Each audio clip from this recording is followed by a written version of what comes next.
30 سال درس دادم. بچه گفتم چیکاره؟ یکشون با من کله بزن، یکی میگه من در بونی فلان ادارم، یکشون میگه من چوبونم.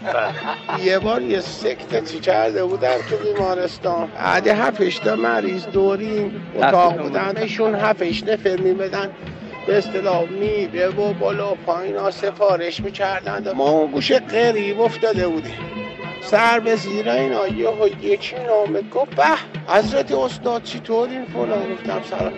آقا من دانش آموز شما بودم، من 3 سال تو مدرسه محصل شما بودم.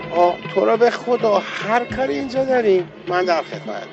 بله ما رومون نمیشد، میرفتم دید و تا من رفت چش رفت از دید و تا مریض اومد بزرش برا ما گفت من وقتی دیدم که شما اینجا سفارش چند تمامی کار گفتم ببخشید شما مسئولیتتون؟ گفت من مسئول نظافت اینجا. گفتم حالا یعنی مثلا تو آشنگه شما 2 تا ته اضافه برمان بکشید چی کار میخوایی بکنید؟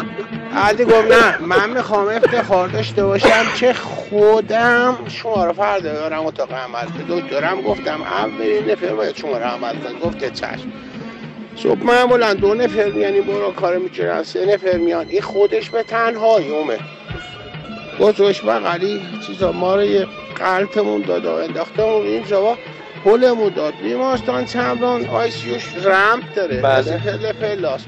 این اومده 3-4 تا پله و ما این مریض هی ورچه و خلاصه دم پای ابری پاش هم پای در اومده برانکا در رفت و من گفتم یا ابوالفضل، اون گفت بیچیرین دوبار این طرف و اون طرفی راه رو خورد.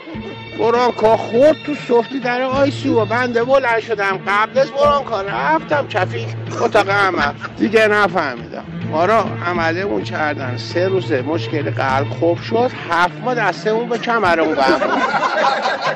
اینم خاصیتی دانش آموزی. کار درست.